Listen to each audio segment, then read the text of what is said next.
सभी न्यूज़ एक साथ पाने के लिए हमारे चैनल को आप लोग सब्सक्राइब कर सकते हैं। जिसे पहला न्यूज़ है कि उच्च शिक्षा निदेशालय के सहायक निदेशक डॉक्टर जय सिंह हटाए गए और प्रयागराज उच्च शिक्षा निदेशालय के सहायक निदेशक डॉक्टर जय सिंह को पद से हटाकर उच्च शिक्षा परिषद लखनऊ से संबद्ध किया जाएगा। इस बाबत शासन की ओर से सोमवार को निर्देश जारी किए गए हैं। तो अभी ये कहा गया कि डॉक्टर जय सिंह के स्थान पर शहीद स्मारक राजकीय महाविद्यालय महमूदाबाद के कार्यवाहक प्राचार्य associate professor doctor Shashikant Sumant Pandey को सहायक निदेशक पद की जिम्मेदारी दी गई है। सूत्रों का कहना है कि कार्यों में हीलावाली के कारण डॉक्टर सिंह को पद से हटाया गया है। उनके नए कॉलेजों की योजना से संबंधित प्रस्ताव, पदों के सृजन संबंधी प्रस्ताव भेजने का काम था। अगला न्यूज़ है कि सेना में धार्मिक शिक्षकों के लिए ऑनलाइन आवेदन शुरू हो गए हैं। यह सेना में वर्ष 2024-25 के लिए विभिन्न रेजिमेंट में धार्मिक शिक्षकों के रूप में जूनियर कमीशन्ड अधिकारियों यानी कि JCO की भर्ती के लिए ऑनलाइन आवेदन शुरू हो गए हैं। यह आवेदन सेना की वेबसाइट www.joinindian.army.nic.in पर 22 मार्च तक हो सकेंगे। सेना ने ऑनलाइन आवेदन और संयुक्त प्रवेश परीक्षा CE के बारे में जानकारी देने के लिए एक वीडियो भी वेबसाइट पर अपलोड किया है। पहले चरण में ऑनलाइन प्रवेश परीक्षा होगी। सफल अभ्यर्थियों की भर्ती रैली दूसरी चरण में होगी। वहीं अंतिम चरण में उनका साक्षात्कार होगा। सेना ने ऑनलाइन परीक्षा के लिए हेल्प डेस्क भी बनाई है। हेल्प डेस्क के नंबर इस पर सोमवार से शुक्रवार तक सुबह 10 बजे शाम 4 बजे तक संपर्क किया जा सकता है। आवेदन के समय ही 250 रुपये शुल्क भुगतान ऑनलाइन देना होगा। और यह है कि 22 अप्रैल से 7 मई तक ऑनलाइन परीक्षा करना होगा और ऑनलाइन पंजीकरण के बाद सेना की वेबसाइट पर ही परीक्षा का प्रवेश पत्र अपलोड किया जाएगा। अभ्यर्थी अपने रोल नंबर को यूजर नेम के रूप में इस्तेमाल कर सकेंगे। वही पासवर्ड उनके मोबाइल और पंजीकृत ईमेल पर आएगा। उसकी मदद से प्रवेश पत्र डाउनलोड हो सकेंगे। धार्मिक शिक्षक के रूप में विभिन्न रेजिमेंट में पंडित, ग्रंथी, मौलवी, पादरी, बौद्ध उपासक की यह भर्ती होगी। बौद्ध उपासक की भर्ती लद्दाख स्काउट में, गोरखा रेजिमेंट के लिए हिंदू गोरखा पंडित और मौलवी के लिए सुन्नी की भर्ती होगी। अभ्यर्थियों की आयु 1 अक्टूबर 2024 को 27 से 34 वर्ष के बीच होना चाहिए। ठीक है। अगला न्यूज है कि शिक्षा भारतीय संस्कृति में पवित्र पर अपहुंच से बाहर। हाईकोर्ट ने कहा है कि हर एक को शिक्षा सुनिश्चित करना राज्य की जिम्मेदारी है। कोर्ट ने कहा बॉम्बे हाईकोर्ट ने पुणे के 2 शिक्षण संस्थानों की याचिका खारिज की। यह बम्बई हाई कोर्ट का कहना है कि यह राज्य की संवैधानिक जिम्मेदारी है कि हर एक को समान रूप से शैक्षणिक गुणवत्ता सुनिश्चित करे। भारतीय संस्कृति में शिक्षा को बेहद पवित्र माना गया है, लेकिन अब यह उसकी पहुँच से बाहर है। जस्टिस AS चंदूरकर और जितेंद्र जैन की खंडपीठ ने यह टिप्पणी महाराष्ट्र सरकार के उस फैसले को खारिज करने से इनकार करते हुए की जिसके तहत पुणे में 2 संगठनों को शैक्षणिक संस्थान बनाने की इजाज़त दी है। हाई कोर्ट ने 21 फरवरी के अपने आदेश में यह कहा कि अदालत शिक्षा नीति में निपुण नहीं है। उसके चयन के लिए राज्य सरकार ही सर्वश्रेष्ठ अथॉरिटी है। उसके पास ही चयन का विवेकाधीन अधिकार है। हाई कोर्ट ने कहा कि पुणे को दशकों से पूर्व का ऑक्सफोर्ड कहा जाता है। यहाँ केवल पूरे भारत से ही नहीं बल्कि अन्य देशों में छात्र पढ़ने आते हैं। इसलिए पुणे में शैक्षणिक संस्थानों का हब है। समय के साथ शहर का काफ़ी विकास हुआ है, इसलिए पुणे और आसपास के इलाकों में कॉलेज और स्कूल स्थापित करने की होड़ लग गई है। हमारी संस्कृति में शिक्षा पवित्र होने के बावजूद पहुंच से बाहर होती जा रही है। इसीलिए पिछले साल राज्य सरकार के जागृति फाउंडेशन और संजय मोदक एजुकेशन सोसाइटी का ग्रांट ठुकराने के खिलाफ इनकी 2 याचिकाओं को खारिज कर दिया गया। हालांकि अपने इस फैसले में हाईकोर्ट ने यह भी कहा कि अदालत ऐसे मामलों में तभी दखल दे सकती है जब निर्णय लेने वाली अथॉरिटी स्वाभाविक न्याय के नियमों का उल्लंघन करती है। अगला कि विशिष्ट BTC शिक्षक वेलफेयर एसोसिएशन 11 को देगा धरना। केरल उत्तर प्रदेश में बेसिक के विद्यालयों में 1 दर्जन रजिस्टर को डिजिटल करने का फिर से विरोध शुरू हो गया है। शासन की ओर से पहले चरण में बच्चों की उपस्थिति व मिड डे मील की रियल टाइम सूचना अपलोड करने के निर्देश दिए गए हैं। इसे लेकर शिक्षकों ने डिजिटलीकरण पर जोर देने के पहले उनकी तार्किक मांगों को पूरा करने की मांग की है। विशिष्ट BTC शिक्षक वेलफेयर एसोसिएशन के प्रदेश अध्यक्ष संतोष तिवारी ने इसके लिए मुख्यमंत्री को पत्र लिखा है। उन्होंने कहा कि सरकार यदि जल्द ही शिक्षकों की समस्याओं का समाधान नहीं करती है तो संगठन मजबूर होकर 11 मार्च को सभी मुख्यालयों पर धरना प्रदर्शन कर अपना विरोध दर्ज कराएगा। उत्तर प्रदेश प्रदेशीय प्राथमिक शिक्षक संघ ने लखनऊ के सभी 8 विकास खंडों में खंड शिक्षा अधिकारियों तथा नगर क्षेत्र लखनऊ के चारों खंड शिक्षा अधिकारी कार्यालय में डिजिटलाइजेशन के विरोध में महानिदेशक स्कूल शिक्षा को संबोधित ज्ञापन दिया। शिक्षक प्रतिनिधियों ने कहा कि सरकार शिक्षकों को टैबलेट दे रही है, परंतु सिम उपलब्ध नहीं करा रही है। ज्ञापन देने वालों में विजय कुमार, अजय सिंह, प्रदीप सिंह और इतने व्यक्ति हैं। फिर है कि ऑनलाइन हाजिरी के विरोध पर में उतरे शिक्षक। ये है एटिया थोक और तरबगंज में बीईओ सौंपा ज्ञापन। टैबलेट के लिए सरकारी सिम देने के मांग के लिए उठाई कदम। ये तरबगंज का है, आप लोग इसको पढ़ लीजिए, ठीक है, इसको पढ़ सकते हैं, पूरा न्यूज़ है। अगला है कि बीएड प्रवेश परीक्षा के लिए अब 7 अप्रैल तक भर सकेंगे फॉर्म। देखो, ये झांसी का शासन ने बीएड प्रवेश परीक्षा के लिए आवेदन की तिथि बढ़ा दी है। छात्र छात्राएं अब बुंदेलखंड विश्वविद्यालय की वेबसाइट पर जाकर 7 अप्रैल तक फॉर्म भर सकेंगे। 31 मार्च तक फॉर्म भरने में कोई विलंब शुल्क नहीं लगेगा। इस बार भी बीयू प्रदेश में बीएड की संयुक्त प्रवेश परीक्षा करा रहा है। इसके लिए आवेदन की तिथि 10 फरवरी से शुरू हुई थी। छात्र छात्राओं को फॉर्म भरने के लिए 10 मार्च तक का समय दिया गया था, मगर आवेदन कम आने और प्रदेश के विश्वविद्यालयों में अंतिम सेमेस्टर की परीक्षाएं चलने के कारण बीयू ने शासन को पत्र लिखा था और 1 ही महीने के लिए आवेदन तिथि बढ़ाने की मांग करी थी। इसको तो बता ही चुके हैं कि डिजिटलाइजेशन के विरोध में शिक्षकों ने किया प्रदर्शन। यह बीआरसी पर पहुंचे बेसिक स्कूल के शिक्षक बीईओ को दिया ज्ञापन। ये है उत्तर प्रदेश, ये भी आप पढ़ लीजिएगा। ये मैं जूम कर दे रही हूँ। ये अब लोग डिजिटलाइजेशन की तरफ ध्यान दे। अगला प्रतियोगी परीक्षाओं में नकल महामारी जैसी हो कठोर कार्यवाही। ये हाईकोर्ट ने दिया। नकल रोकने के लिए विफलता, दुखद जमानत पर रिहा करने से इनकार। आरओ परीक्षा पेपर लीक मामले में मुकदमा दर्ज किया गया है। ये जितनी भी परीक्षाएं आजकल हो रही हैं वो सब लीक हो जाता है। उसी पे ये हमारे गवर्नमेंट है वो इस पे कड़ाई के साथ कार्य करेगा। इलाहाबाद हाईकोर्ट ने कहा कि प्रतियोगी परीक्षाओं में नकल महामारी बन गई है। इसका समाज और शिक्षा तंत्र व योग्य छात्राओं पर बुरा प्रभाव पड़ रहा है। ऐसे अपराधियों पर कठोर कार्यवाही होनी चाहिए। ये आप पूरा पढ़ना चाहें तो इसको पढ़ सकते हैं। ये दिया है कि एफआई मुताबिक 11 फरवरी 2 पालियों में हुई थी आरओ, तो उसका जो पेपर लीक हुआ है उससे संबंधित ये न्यूज़ दिया गया है। अगला है कि जो पेपर हुआ है 16 से 31 मार्च तक का होगा उत्तर पुस्तिकाओं का मूल्यांकन। ये यूपी बोर्ड हाई स्कूल और इंटर की परीक्षाएं 9 मार्च को समाप्त हो रही हैं। उत्तर पुस्तिकाओं के मूल्यांकन के लिए बोर्ड ने रूपरेखा तैयार कर ली है। मूल्यांकन 16 से 31 मार्च के बीच पूरा होगा।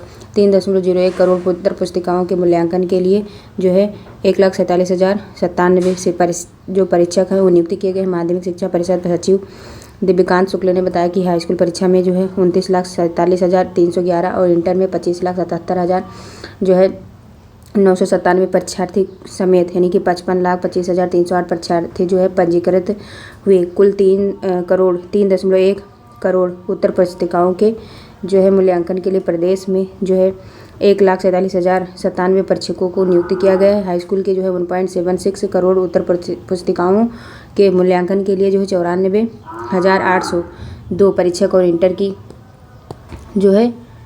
1.25 करोड़ उत्तर पुस्तिकाओं के मूल्यांकन के लिए 52,295 परीक्षकों को नियुक्त किया गया है। इसके लिए कुल 260 मूल्यांकन केंद्र बनाए गए हैं। हाई स्कूल के उत्तर पुस्तिकाओं के मूल्यांकन के लिए 131 और इंटर की पुस्तिकाओं के लिए 116 केंद्र निर्धारित किए गए हैं। उनके अतिरिक्त 13 केंद्र ऐसे होंगे जहां हाई स्कूल और इंटर की उत्तर पुस्तिकाएं जांची जाएंगी। कुल 260 केंद्रों में से 83 राजकीय और 177 अशासकीय सहायता प्राप्त माध्यमिक विद्यालय शामिल हैं। तो ये था आज का। अगला एपीएस परीक्षा में 5,889 अभ्यर्थी सफल हुए हैं। उत्तर प्रदेश लोक सेवा आयोग ने अपर निजी सचिव एपीएस भर्ती 2023 की पहले चरण की परीक्षा का परिणाम सोमवार देर रात जारी कर दिया गया। एपीएस के 331 पदों पर भर्ती के लिए 5889 अभ्यर्थी सफल घोषित हुए हैं। यह परीक्षा 7 जनवरी 2024 को प्रदेश के 5 जिलों यानी कि प्रयागराज, मेरठ, गोरखपुर, कानपुर नगर और लखनऊ में आयोजित की गई थी। आयोग के सचिव अशोक कुमार ने बताया कि परीक्षा परिणाम आयोग की वेबसाइट पर उपलब्ध है। अभ्यर्थियों के प्राप्तांक कटऑफ की सूचना परीक्षा का अंकित चयन परिणाम घोषित होने के बाद जारी किए जाएंगे। अगला दिया कि आरओ की पेपर लीक प्रकरण में एफआईआर दर्ज 128 प्रश्नों के लीक होने के आयोग को मिले हैं साक्ष्य। ये साक्ष्य भी मिला है। ये देखिए बी और सी सीरीज के प्रश्न पत्र से खाते हैं मेल। ये सचिव ने बताया है कि अब प्रथम और द्वितीय दोनों प्रश्न पत्र के जो प्रश्न व उत्तर परीक्षा पूर्व सार्वजनिक हुए उनमें से कोई सीरीज अंकित नहीं है। हालांकि सामान्य अध्ययन के 103 प्रश्न भी सीरीज के प्रश्न पत्र से मेल खाते हैं। इसी तरह सामान्य हिंदी के 25 प्रश्न व इसके उत्तर सी सीरीज के प्रश्न पत्र से मेल खाते हैं। तो वही कह रहा है कि मतलब आरओ पेपर का जो लेख हुआ उसके साथ जो है मिल गया।